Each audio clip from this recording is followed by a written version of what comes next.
میں نے کب اس سے انکار کیا ہے کہ میں شیعہ نہیں ہوں؟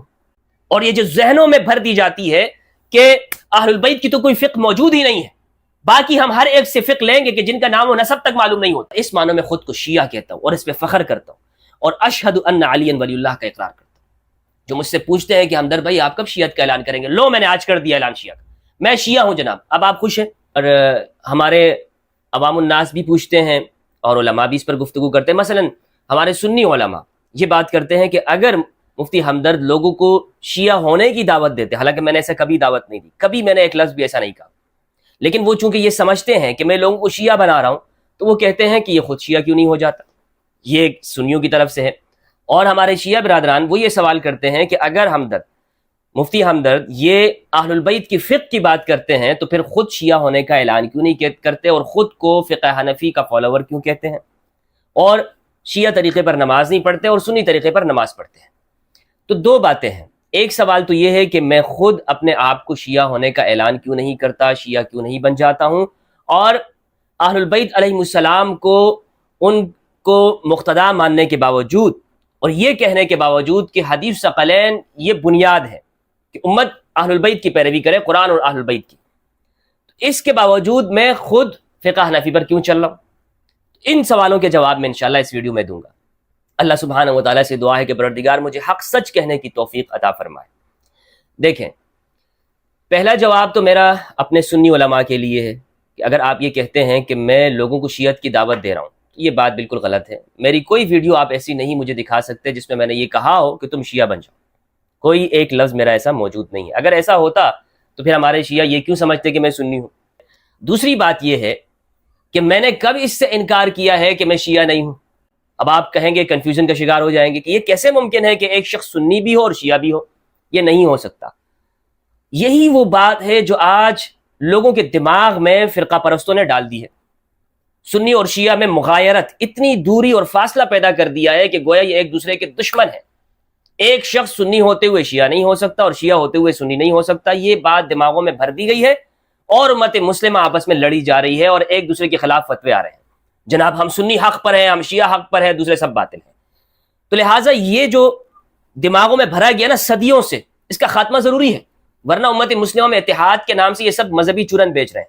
جب تک آپ ان چیزوں کو حل کرنے کی کوشش نہیں کریں گے، میں آپ کو جواب دیتا ہوں اس بات کا کہ سنی اور شیعہ دونوں ایک کیسے ہو سکتے ہیں۔ دیکھیں، سنیت کا کیا مطلب ہے؟ اہل السنت والجماعت، یعنی سنت کی پیروی کرنے والا، اہل السنت، سنت کو فالو کرنے والے۔ سنی کون ہوتا ہے؟ سنی وہ نہیں ہوتا کہ جو شیعہ نہیں ہوتا۔ یہ دماغوں میں ڈالی گئی یہ بات کہ سنی وہ ہے کہ جو شیعہ نہیں ہو، شیعہ کا مخالف ہو، نہیں، سنی وہ ہے کہ جو نبی صلی اللہ علیہ وآلہ وسلم کا پیروکار ہو، سنت محمد صلی اللہ علیہ وآلہ وسلم۔ یہ بات ہے یا نہیں ہے؟ ہمارے سب علماء اہل سنت یہ کہتے ہیں کہ ہم سنت کے پیروکار ہیں، لیکن اگر یہی معنی اس کا ہے تو پھر ایک شیعہ بھی سنت کا پیروکار ہے، ایک شیعہ بھی سنی ہے، ایک شیعہ بھی کیا ہے؟ وہ سنی ہے اس معنوں میں، اگر سنت سے مراد یہ ہے۔ لیکن اگر سنت سے مراد یہ ہے کہ میں فقہ حنفی کے اقوال کو سنت کے دائرے میں ہی حق سمجھوں یا فقہ حنبلی کو ہی سنت کے معیار کے مطابق سمجھوں، جس طرح کے سلفی حضرات وہ فقہ حنفی کے ماننے والوں کو سنت پر نہیں سمجھتے، اگر سنت کا یہ معیار ہو یا یہ معیار بنایا جائے کہ موجودہ زمانے میں جو دیوبندی حضرات ہیں یہ سنت کے زیادہ قریب ہیں اور بریلوی حضرات سنت کے قریب نہیں ہیں، وہ بدعتی ہیں، یہ فتوے موجود ہے نا۔ خود اہل سنت میں تقسیم پائی جاتی ہے کس بات کی؟ سنت کے مفہوم کی۔ تو اس معنوں میں تو سنت سے بچنا چاہیے، اس سنت کے، اگر اہل سنت سے مراد یہ ہے فرقے والی، اس میں کسی کو نہیں ہونا چاہیے، اور میں خود کو بھی اس اہل سنت سے نکالنے چاہوں گا، اور ہر مسلمان کو فرقے کی سنت سے نکلنا چاہیے۔ اور اگر سنت کا وہ وسیع مفہوم مراد ہو کہ نبی صلی اللہ علیہ وآلہ وسلم کی سنت کی پیروی کرنا اسوہ حسنہ مانتے ہوئے، تو ہر مسلمان سنی اور شیعہ دونوں وہ اہل سنت ہے۔ یہ بات سمجھ میں آ گئی؟ اور میں اسی معنوں میں خود کو سنی کہتا ہوں۔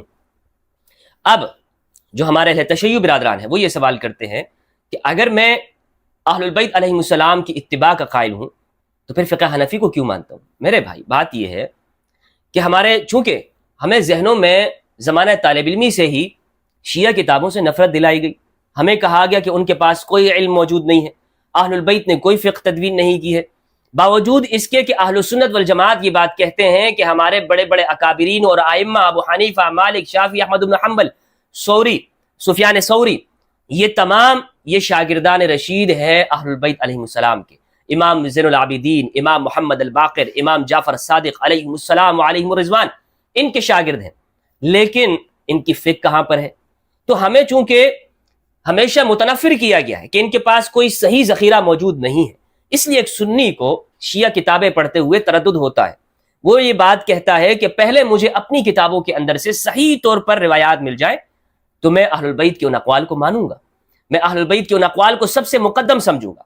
تو اگر آپ مجھے یہ کہتے ہیں کہ میں اہل البیت علیہ السلام کی اتباع کیوں نہیں کر رہا ہوں، تو الیاذ باللہ، اللہ مجھے معاف فرمائے کہ میرے سامنے اگر کوئی اہل البیت کا قول مل جائے، ان کا عمل مل جائے صحیح طور پر اہل سنت کی کتابوں سے، اور پھر میں یہ کہوں نہیں میں ابو حنیفہ کے پیچھے چلوں گا، میں مالک کے پیچھے چلوں گا، تو یہ بات جہالت کی بات ہوگی، یہ بات غباوت کی بات ہوگی، حماقت ہے، ایسا کوئی یہ نہیں کر سکتا۔ اور میرا موقف یہی ہے کہ یہ سارے جتنے بھی ہیں، ابو حنیفہ، مالک، شافعی، احمد بن حنبل، سفیان ثوری اور اوزاعی، جتنے بھی ہیں، یہ اہل البیت علیہ السلام کے سامنے کچھ بھی نہیں ہے۔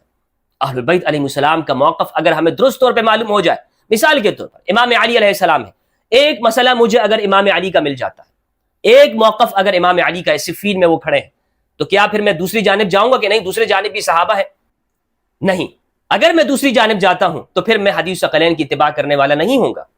میں یہ کہتا ہوں کہ صفین میں امام علی علیہ السلام کا سٹینڈ یہ ہے، موقف یہ ہے، آپ کا نظریہ، آپ یہاں پہ کھڑے ہیں، تو پھر ہر مسلمان کو امام علی علیہ السلام کے ساتھ ہونا چاہیے۔ وہ یہ نہیں کہہ سکتا کہ اس مسئلے میں امام علی کا یہ قول ہے، ابو ہریرہ رضی اللہ عنہ بھی یہ کہتے ہیں لہٰذا میں ابو ہریرہ کے پیچھے چلتا ہوں۔ نہیں بھائی، یہ نہیں ہوگا۔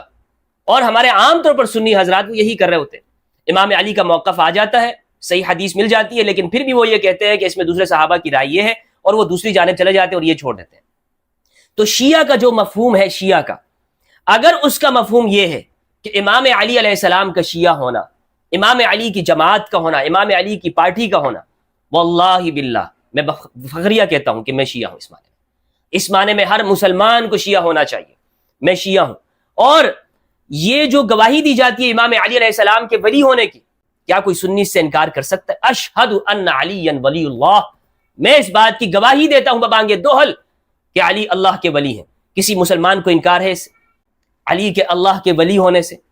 من کنت مولا فہذا علی مولا اللہم وال من والا وعاد من عاد، کوئی بھی اس سے انکار نہیں کرے گا۔ آج میں بھی پڑھتا ہوں یہ لا الہ الا اللہ محمد رسول اللہ اشہد ان علی ولی اللہ، علی اللہ کے ولی ہیں۔ اس کو ملانے سے کوئی شخص سنیت سے نہیں نکلے گا، یا امام علی کی ولایت کا اقرار کرنے سے کوئی شخص بھی وہ سنیت کے دائرے سے نہیں نکل جاتا۔ لیکن ذہنوں پر تعصب کے پردے پڑے ہوئے ہیں، اور ہم یہ سمجھتے ہیں کہ ولی اللہ کا اقرار ہو گیا تو سنیت سے نکل گیا۔ اور دوسری جانب سے یہ سوال ہوتا ہے کہ پھر ایک شخص وہ پھر سنی گیٹ اپ میں کیوں ہے؟ وہ یہ کیوں کہتا ہے کہ میں خود کو شیعہ نہیں کہتا؟ مثلا میں اس چیز سے احتراز کرتا ہوں، اور یہ احتراز ہر مسلمان کو کرنا چاہیے، کیونکہ قرآن مجید میں جو ہمیں ٹائٹل دیا گیا ہے میرے بھائیوں، وہ ٹائٹل کیا ہے؟ سماکم المسلمین، ہمارا نام ہے مسلمین، مسلم نام رکھا گیا ہے، اس امت کا نام کیا ہے؟ مسلم ہے۔ اور یہ بھی حق بجانب ہے کہ امام علی کا گروہ، جس طرح کہ اہل سنت کی روایات ہے انت و شیعتک هم الفائزون، یا علی، اے علی تم اور تمہارے شیعہ وہی کامیاب ہے، آپ کا گروہ، آپ کی پارٹی۔ لیکن اگر شیعہ کا مفہوم فرقہ وارانہ طور پر لیا جائے اور یہ کہا جائے جس طرح کہ سنت کا مفہوم آج فرقہ وارانہ طور پر لیا جاتا ہے کہ جو سنت فقہ حنفی کی ہے، یعنی جو تشریح اور تعبیر فقہ حنفی کرتے ہیں، حنابلہ اس کو باطل سمجھتے ہیں، یا سلفیہ اس کو باطل سمجھتے ہیں، تو یہ فرقہ وارانہ تعبیر ہے سنت کی۔ اگر یہی تعبیر آپ شیعہ کے لفظ کی لیتے ہو تو میں اس کو پسند نہیں کرتا، اور اگر آپ شیعہ کے لفظ کی وہ تعبیر لیتے ہو جو نبی صلی اللہ علیہ وآلہ وسلم نے دی، امام علی علیہ السلام نے دی، کہ امام علی کی جنگوں میں امام علی کو حق سچ سمجھنا، اور یہ اعلان کرنا کہ اگر میں اس زمانے میں ہوتا تو میں علی کے ساتھ ہوتا، میں علی کے قدموں میں ہوتا، میں علی کا ساتھ دیتا، میں ان زخمیوں کو پانی پلا رہا ہوتا جو صفین میں امام علی علیہ السلام کے ساتھ، میں کربلا میں امام حسین علیہ السلام کے ساتھ ہوتا، میں امام علی علیہ السلام کی اولاد، میں اہل البیت علیہ السلام کا خادم اور ان کے قدموں میں ہوں۔ اگر شیعت کا یہ معنی ہے تو بسر و چشم یہ قبول کرنا چاہیے، لیکن یہ بات کہنا کہ نہیں آپ اس فرقے کے اندر آ جائیں، یہ ہرگز قبول نہیں، کیونکہ قرآن مجید نے نام کیا رکھا ہے؟ مسلمین۔ دیکھیں قرآن مجید کے اندر یہ جو شیعہ کا لفظ شین یا عین، یہ مادہ یہ 9 جگہ پر استعمال ہوا ہے، شیعان اور شیعہ۔ کسی جگہ پر یہ مذمت کے معنی میں استعمال ہوا ہے یہ لفظ، اور کہیں قرآن نے اس لفظ میں اس کو مدح کے معنی میں استعمال کیا، یعنی انبیاء کے گروہ پر بھی شیعہ کا اطلاق کیا گیا ہے، اور احادیث میں امام علی کے گروہ پر اطلاق کیا گیا ہے۔ یعنی یہ لفظ مشترک ہے، یہ محب پر بھی آتا ہے اور عدو پر بھی آتا ہے، یہ لفظ ہر ایک کے لیے استعمال ہوتا ہے۔ قرآن مجید کے اندر ہے، سورہ الانعام کی آیت نمبر 65 کے اندر استعمال ہوا، اعوذ باللہ من الشیطان الرجیم، بسم اللہ الرحمن الرحیم، قل هو القادر على ان يبعث عليكم عذابا من فوقكم او من تحت ارجلكم او يلبسكم شيعا ويذيق بعضكم بأس بعض انظر كيف نصرف الآيات لعلهم يفقهون۔ کہہ دو کہ وہ اس پر بھی قدرت رکھتا ہے کہ تم پر اوپر کی طرف سے یا تمہارے پاؤں کے نیچے سے عذاب بھیجے یا تمہیں فرقہ فرقہ کرتے ہیں۔ تو یہاں پر شیعان کا لفظ فرقے فرقے کے معنوں میں استعمال ہوا ہے، اور یہ بطور مذمت کے، کوئی بطور تعریف کے نہیں ہے۔ ان الذين فرقوا دينهم وكانوا شيعا، سورہ الانعام کی آیت نمبر 159 159، بے شک وہ لوگ جنہوں نے اپنے دین کو فرقہ بنا دیا، گروہ گروہ ہو گئے، وَكَانُوا شِيَعًا، اور وہ تقسیم ہو گئے، الگ الگ ہو گئے، لَسْتَ مِنْهُمْ فِي شَيْءٍ، آپ ان میں سے کچھ بھی نہیں ہے، لَسْتَ مِنْهُمْ فِي شَيْءٍ إِنَّمَا أَمْرُهُمْ إِلَى اللَّهِ ثُمَّ يُنَبِّئُهُم بِمَا كَانُوا يَفْعَلُونَ۔ جب وہ اللہ کے پاس آئیں گے تو اللہ انہیں ان کے اعمال کی خبر دے دے گا، انہیں بتا دے گا کہ تم نے کیا کیا۔ سورۃ نمبر 15 آیت نمبر 10، وَلَقَدْ أَرْسَلْنَا مِن قَبْلِكَ فِي شِيَعِ الْأَوَّلِينَ، ہم نے آپ سے پہلے بھی انبیاء کے گروہ میں، آپ سے پہلے کے جو گروہ ہیں انبیاء بھیجے ہیں۔ تو شیعہ انبیاء کرام کے اوپر، ان کے گروہ پر استعمال ہوا یہاں پر لفظ شیعہ کا، قرآن نے استعمال کیا، تو یہاں بطور مدح کے ہے۔ ثم، اچھا سورۃ نمبر 19 آیت نمبر 69 سورہ مریم کی ہے، ثم لننزعن من كل شیعۃ ایہم اشد علی الرحمن عتیا، پھر ہم ہر جماعت میں سے ہم ایسے لوگوں کو کھینچ نکالیں گے جو خدا سے سخت سرکشی کرتے تھے۔ تو یہاں پر بھی بطور مذمت کے استعمال ہوا ہے شیعہ کے۔ ان الذين يحبون ان تشيع الفاحشہ، سورۃ نمبر 24 آیت نمبر 19 سورۃ النور کی یہ آیت ہے، فرمایا بے شک وہ لوگ کہ جو پسند کرتے ہیں کہ پھیل جائے بے حیائی۔ تو یہاں پر شیعہ پھیلنے کے معنی میں، اشاعت، نشر و اشاعت کا جو لفظ ہوتا ہے پھیلانا، تو مومنوں کے معاشروں کے اندر جو لوگ بے حیائی پھیلانے کو پسند کرتے ہیں، تو یہاں پر بطور پھیلانے کے یہ لفظ استعمال ہوا قرآن مجید میں۔ اسی طرح سورۃ نمبر 28 آیت نمبر 4 ہے سورۃ القصص کی، ان فرعون علا فی الارض وجعل اہلها شیعا، فرعون نے زمین کے اندر سرکشی کی اور اس نے مصر والوں کو گروہ گروہ میں تقسیم کر دیا۔ تو یہاں پر بطور گروہ کے استعمال ہوا ہے سورۃ نمبر 28 آیت نمبر 4 میں۔ اسی طرح سورۃ نمبر 28 آیت نمبر 15 کے اندر استعمال ہوا یہ لفظ، سورۃ نمبر 30 آیت نمبر 32 کے اندر یہ استعمال ہوا ہے، من الذین فرقوا دینہم وکانوا شیعا۔ سورۃ نمبر 37 آیت نمبر 83 سورۃ الصافات کے اندر استعمال ہوا ہے، وَإِنَّ مِن شِيعَتِهِ لَإِبْرَاهِيمَ، وَإِنَّ مِن شِيعَتِهِ، اور انہی کے پیروں میں ابراہیم علیہ السلام تھے انبیاء کرام میں سے۔ ثم اغرقنا الآخر، یہ پچھلی آیات آپ دیکھیں گے، عبادنا المؤمنین میں سے۔ تو انبیاء کرام کے اوپر اور ان کے گروہ کے اوپر قرآن مجید میں یہ لفظ استعمال ہوا ہے۔ کون سا لفظ استعمال ہوا ہے؟ شیعہ کا۔ تو شیعہ کا جو لفظ ہے یہ کبھی بطور مدح کے استعمال ہوتا ہے، بطور مذمت کے بھی استعمال ہوا ہے قرآن مجید میں۔ تو لہٰذا کوئی شخص یہ نہیں کہہ سکتا، جس طرح ہمارے یہاں فرقہ پرست مولوی وہ کہتے ہیں مذمت والے جو لفظ ہیں وہ شیعوں کے اوپر فٹ کرتے ہیں، کہتے ہیں دیکھو قرآن میں ان کی مذمت آئی۔ بھائی اگر قرآن میں جہاں پر مذمت کے الفاظ ہیں اس گروہ کو استعمال کیا ہے تو وہاں پر مدح کے اندر بھی استعمال ہوا ہے۔ حضرت موسیٰ علیہ السلام کے جو افراد ہیں جو ان کے لیے شیعہ کا لفظ استعمال ہوا ہے، ابراہیم علیہ السلام جو ابو الانبیاء ہیں ان کے لیے شیعہ کا لفظ استعمال ہوا ہے، تو بطور مدح کے بھی ہے۔ مگر ہمیں کون سا ٹائٹل استعمال کرنا چاہیے؟ آج کے اس زمانے میں ہمیں ٹائٹل استعمال کرنا چاہیے مسلم کا، میں اس کے حق میں ہوں۔ لیکن اگر ایک شخص خود کو سنی کہتا ہے یا شیعہ کہتا ہے تو یہ غلط بات نہیں ہے، یہ غلط بات نہیں ہے، مگر اس سے احتراز کرنا چاہیے۔ اور ہمیں حکم کس چیز کا ہے؟ قرآن مجید کا، قرآن مجید کی پیروی کرنے کا اور اہل بیت علیہ السلام کی اتباع کرنے کا ہمیں حکم دیا گیا ہے۔ اب مثال کے طور پر بہت ساری چیزیں ایسی ہیں کہ جو سیاسی اختلافات کی وجہ سے ہمارے عقائد کا حصہ بن گئے اور وہ روایات میں شامل ہو گئی۔ اس کی میں مثال آپ کو دیتا ہوں، جیسے ترتیب صحابہ میں افضلیت والی بات ہے کہ کون سا صحابی سب سے زیادہ افضل ہے۔ ہمارے اہل سنت میں ترتیب بنائی گئی ہے، حضرت ابوبکر رضی اللہ عنہ، عمر رضی اللہ عنہ، عثمان رضی اللہ عنہ اور امام علی علیہ السلام، یہ ترتیب، پھر عشرہ مبشرہ۔ اس ترتیب افضلیت کو آپ دیکھیں تو یہ سیاسی اختلافات کی بنیاد پر ہے۔ احادیث میں کہیں پر اس کا ذکر موجود نہیں ہے کہ نبی صلی اللہ علیہ وآلہ وسلم نے فرمایا ہو کہ میرے بعد یہ افضل، یہ افضل، یہ افضل، نہیں، بلکہ امام علی علیہ السلام کی جگہ جگہ پر نبی صلی اللہ علیہ وآلہ وسلم نے خصوصیات بیان فرمائی ہیں، اور جتنی خصوصیات امام علی کی ہیں باقی کسی کی نہیں ہے۔ لیکن جب بعد میں خلافت کے ادوار آئے تو اسی کو پھر افضلیت سمجھ لیا گیا، چونکہ یہ مسئلہ بعد میں کھڑا ہوا۔ کہ یہ خلافت پہلے پر ہے، دوسرے پر ہے، تیسرے پر ہے، امام علی علیہ السلام کی چوتھے نمبر پر خلافت ہے، تو یہ سمجھ لیا گیا کہ امام علی علیہ السلام اگر چوتھے نمبر پر آتے ہیں تو آپ کی افضلیت میں بھی چوتھا نمبر ہے، باقی اس کا قرآن اور حدیث سے کوئی تعلق نہیں ہے۔ امام علی علیہ السلام یعنی اس ترتیب کا کہ سب سے افضل وہ ابو بکر ہے، پھر عمر ہے، عثمان ہے، علی ہے، یہ ترتیب کہیں قرآن میں بیان نہیں ہوئی ہے اور حدیث میں اس کا ذکر نہیں کیا گیا، مگر اسے سمجھ لیا گیا اور آج ایک سنی کی پہچان یہی قرار دے دی گئی۔ یہ ہے فرقہ واریت، یہ ہے اہل البیت علیہ السلام سے دوری، اور یہ جو ذہنوں میں بھر دی جاتی ہے کہ اہل البیت کی تو کوئی فقہ موجود ہی نہیں ہے، باقی ہم ہر ایک سے فقہ لیں گے کہ جن کا نام و نسب تک معلوم نہیں ہوتا، اور اہل البیت جو درخشندہ ستارے ہیں جو کہ قرآن اور اہل البیت جن کی جگہ جگہ پر اتباع کا حکم دیا گیا، ان سے دین ہم نہیں لیتے۔ اسی طرح حدیث عشرہ مبشرہ، یہ حدیث بھی سیاسی طور پر اس کو سمجھا گیا ہے، یعنی آپ اس حدیث پر اگر نظر ڈالیں گے کہ 10 وہ ہیں وہ صحابہ جنہیں ایک مجلس میں نبی صلی اللہ علیہ وآلہ وسلم جنت کی بشارت دی، تو اس کے اندر اہل البیت کہاں پر ہے؟ سیدہ زہرا کہاں پر ہے؟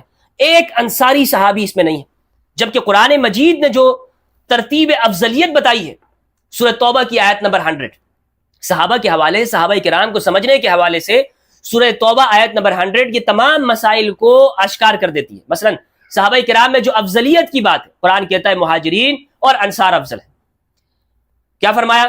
والذین اتبعوہم والسابقون الاولون من المہاجرین والانصار والذین اتبعوہم باحسان رضی اللہ عنہم ورضوا عنہ، پہلوں میں پہل کرنے والے، والسابقون الاولون من المہاجرین، مہاجرین میں سے، والانصار والذین اتبعوہم، جنہوں نے ان کی پیروی کی باحسان، احسان کے ساتھ، یعنی جو بعد میں صحابہ آ رہے ہیں جو مہاجر اور انصاری نہیں ہیں وہ بھی تابعی ہیں، اور انہوں نے ہجرت اور نصرت نہیں کی ہو، مدینہ کے نہیں ہو، اور وہ لوگ ہجرت کرنے والوں میں نہیں ہو، پہلی ہجرت مدینہ، تو وہ قرآن کہتا ہے یہ تابعی ہے، خواہ وہ فتح مکہ پر اسلام لایا یا حدیبیہ پہ اسلام لایا یا کسی بھی زمانے میں اسلام لایا، وہ تابعی ہے، قرآن نے اس کو تابعی کہا ہے۔ لیکن بعد کے زمانوں میں ان پر بھی صحابہ کا اطلاق کر دیا گیا اور کہا گیا کہ جس صحابہ الصحابۃ کلھم عدول، صحابہ سارے کے سارے عادل ہیں، لہٰذا آپ ان سے اختلاف نہیں کر سکتے، اگرچہ ان کی زندگی کے اندر امام علی کے خلاف آئے ہوں، کھڑے ہوئے ہوں اور احسان موجود نہ ہو۔ تو ہم نے ہر چیز کو اس فرقہ وارانہ نقطہ نگاہ سے دیکھا، اور یہ سوال ہمارے اوپر کیا جاتا ہے، اور آج بھی کوئی شخص اگر قرآن و سنت کی دعوت لے کر اٹھتا ہے تو فوراً ہی یہ سوال پیدا کیا جاتا ہے اور کھڑا ہو جاتا ہے کہ آپ سنی ہیں یا شیعہ ہیں؟ بھائی اس معنی کے اندر جو میں نے آپ کو بتا دیا، میں اپنے آپ کو سنی کہتا ہوں۔ کس معنوں میں؟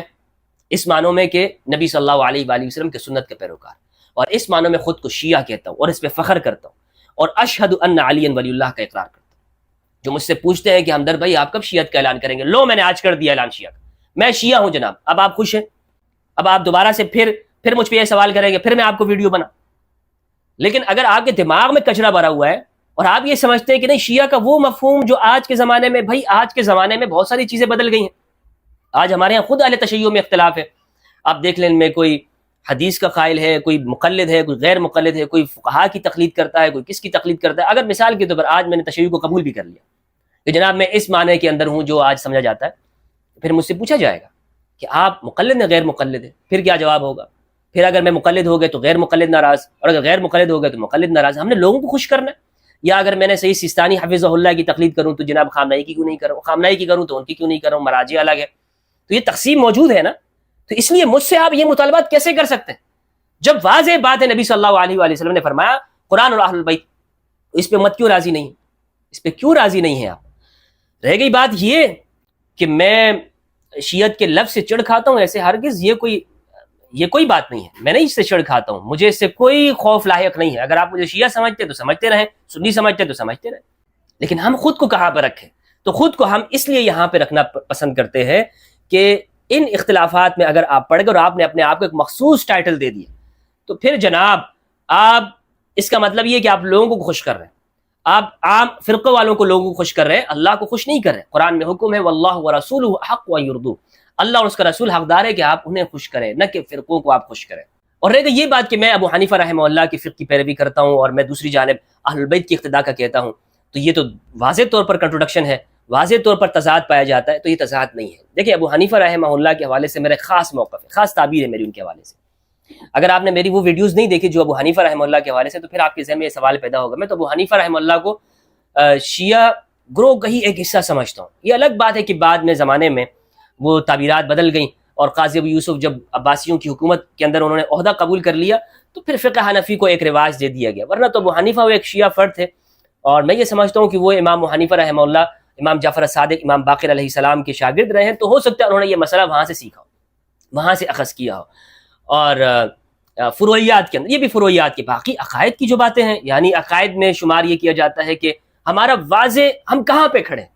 دیکھیں ایک مثال میں آپ کو دیتا ہوں، شاید آپ میری اس بات کو سمجھ جائیں. عبید اللہ ابن زیاد، بلکہ زیاد ابن ابی، زیاد ابن ابی جو ہے یا زیاد ابن سمیہ جو ہے، یہ امام علی علیہ السلام کے گروہ میں تھا یا نہیں تھا صفین میں؟ کیا آپ اسے شیعان علی کا ٹائٹل دیتے ہیں؟ آپ نہیں دیں گے، آپ کہیں گے کہ وہ منافق تھا. جس طرح کہ نبی صلی اللہ علیہ وآلہ وسلم کے آپ کے اصحاب میں عبداللہ ابن ابی تھا، آپ یہی کہیں گے کہ زیاد ابن ابی کا وہی اسٹیٹس ہے امام علی علیہ السلام کے گروہ میں. یا اشعث بن قیس الکندی، وہ بھی منافق تھا، مولا علی کے گروہ میں وہ شامل تھا.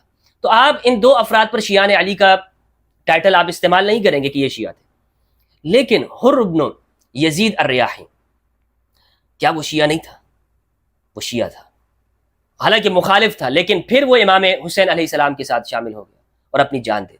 مجھے بتائیں حر بن یزید نے کتنا فقہ شیعہ پر عمل کیا تھا، کتنا وہ اس نے اپنی زندگی میں اہل البیت کا ساتھ دیا. وہ وہاں پہ کھڑا ہوا، اور کیا امام حسین نے اس سے پوچھا کہ حر یہ بتا تیرا فلاں فلاں کے بارے میں کیا عقیدہ ہے، فلاں فلاں جگہ پر تو کیا عقیدہ رکھتا ہے؟ کیا امام حسین امام علی مقام نے یہ سوال پوچھے؟ بس وہ آیا، مولا علی کی ولایت کے اقرار کیا، امام حسین پر اپنی جان نچھاور کر دی. شیعان علی تا قیامت اس کا نام زندہ ہوگا.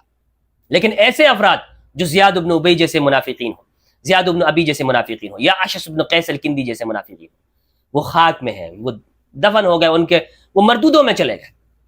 تو یہ ٹائٹل، اصل بات یہ ہے کہ آپ کہاں کھڑے ہیں، اصل بات یہ ہے، اس پہ غور کیجئے اور توجہ دیجئے.